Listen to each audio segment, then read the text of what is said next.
How to recover deleted photos, videos, and chats on Snapchat.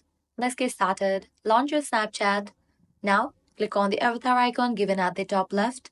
You will be directed to the profile page. Now, click on the settings icon. Now, scrolling down, you're going to find different option. Head over to the option My Data. Open it. You will be directed to this page, Data Available for Download.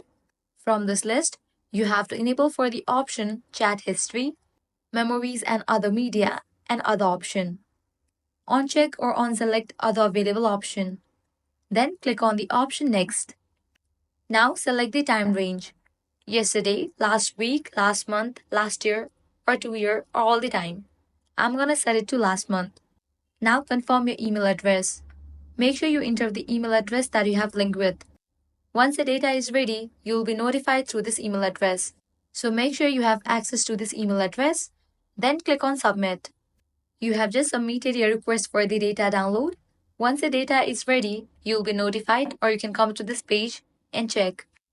This process can take a long time, possibly hours or days to complete. You'll receive an email when your export is done. You'll get the file, you have to open that file, and under that file, you're gonna find all the details such as your chat history, photos, and videos that you have deleted. So this way you can easily recover deleted photos, videos, and chats on Snapchat. If this guide helped you out, don't forget to like, share, and subscribe to our channel. Thanks for watching.